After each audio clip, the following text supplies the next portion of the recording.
ജനപ്രിയ പരമ്പര വാനമ്പാടി അവസാനിച്ച് നാളേറെയായെങ്കിലും അതിലെ കഥാപാത്രങ്ങൾ ഇപ്പോഴും ആരാധകരുടെ മനസ്സിൽ തന്നെയുണ്ട്. പരമ്പരയിൽ ഏറ്റവും അധികം ആരാധകരെ സ്വന്തമാക്കിയ ഒരു കഥാപാത്രമായിരുന്നു സുചിത്ര അവതരിപ്പിച്ച പപ്പി.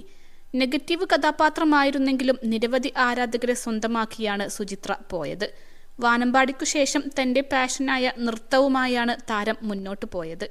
അതിനോടൊപ്പം തന്നെ സ്റ്റാർട്ട് മ്യൂസിക് ആരാധ്യം പാടും എന്ന റിയാലിറ്റി ഷോയുടെ അവതാരകയായും ബിഗ് ബോസ് മലയാളം സീസൺ 4 മത്സരാർത്ഥിയായും സുചിത്ര പ്രത്യക്ഷപ്പെട്ടു. ഇപ്പോൾ സീരിയലുകളിൽ അഭിനയിക്കുന്നില്ലെങ്കിലും റീലുകളും ഫോട്ടോഷൂട്ടുകളുമായി സോഷ്യൽ മീഡിയയിൽ സുചിത്ര സജീവമാണ്. സീരിയലിൽ സജീവമായി നിൽക്കുന്നവർക്ക് സിനിമ കിട്ടാൻ ബുദ്ധിമുട്ടാണ്. എന്നാൽ സുചിത്രയുടെ കാര്യത്തിൽ അദൃശ്യശക്തിയുടെ അനുഗ്രഹം എപ്പോഴുമുണ്ട്. അതുകൊണ്ട് തന്നെ ബിഗ് ബോസിനു ശേഷം ആഗ്രഹിച്ചതെല്ലാം ഓരോന്നായി നേടിയെടുക്കുകയാണ് സുചിത്ര. അഭിനയമോഹം സുചിത്രക്ക് ചെറുപ്പം മുതലുണ്ട്. പക്ഷേ അച്ഛന് അതിനോട് എതിർപ്പായിരുന്നു. അതുകൊണ്ട് തന്നെ സീരിയലിലേക്ക് അവസരം വന്നാൽ അച്ഛൻ എതിർത്തു. പക്ഷേ മകൾ അതിയായി ആഗ്രഹിച്ചുവെന്ന് മനസ്സിലായതോടെ അച്ഛൻ ഒരു സീരിയലിൽ ആഗ്രഹം തീർക്കാൻ മാത്രം അഭിനയിക്കാൻ അനുവാദം നൽകി. പക്ഷേ സീരിയലിൽ അഭിനയിക്കുമ്പോഴും സിനിമയായിരുന്നു സുചിത്രയുടെ ലക്ഷ്യം. അതിയായി സിനിമാ മോഹം ഉള്ളതുകൊണ്ടു തന്നെ അത് എന്നെങ്കിലും സഫലമാകുമെന്ന് സുചിത്രക്ക് അറിയാമായിരുന്നു. വിവാഹം പോലും സുചിത്ര നീട്ടിക്കൊണ്ടുപോയത് സിനിമാ മോഹത്തിന്റെ പേരിലാണ്.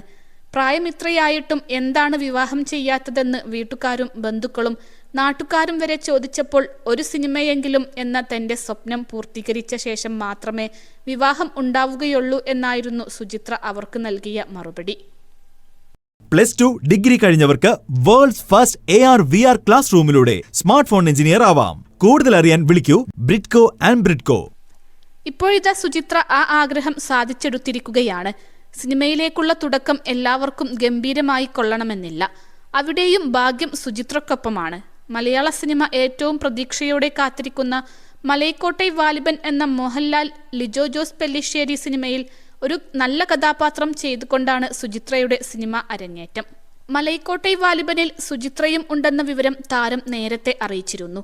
എന്നാൽ ചിത്രത്തിലെ മതപരമിഴിയോരം എന്ന ഗാനം പുറത്തു വന്നപ്പോഴാണ് സുചിത്രയുടെ കഥാപാത്രത്തിന്റെ പ്രാധാന്യം ആരാധകർ മനസ്സിലാക്കുന്നത്.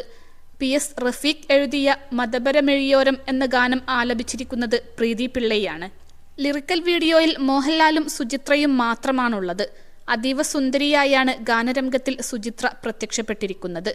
അതുകൊണ്ടു തന്നെ മലൈക്കോട്ടൈ വാലിബനിൽ സുചിത്രയാണോ ലാലേട്ടന്റെ നായിക എന്ന സംശയമാണ് ആരാധകർക്ക്.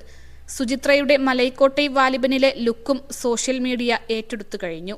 നിരവധി പേരാണ് താരത്തിന് ആശംസകളുമായി എത്തുന്നത്. ജനുവരി 25 പ്രേക്ഷകരിലേക്കെത്തുന്ന മലൈക്കോട്ടൈ വാലിബൻ മലയാള സിനിമയുടെ ഏറ്റവും വലിയ ഓവർസീസ് റിലീസിനാണ് ഒരുങ്ങുന്നത്. റിലീസാകുന്ന ആദ്യവാരം തന്നെ 175-ൽ പരം സ്ക്രീനുകളിലാണ് ഓവർസീസിൽ ചിത്രം പ്രദർശിപ്പിക്കുന്നത്. കേരളത്തിലും മികച്ച പ്രൊമോഷൻ പരിപാടികളാണ് വരും നാളുകളിൽ വാലിബൻ ടീം സംഘടിപ്പിക്കുന്നത്.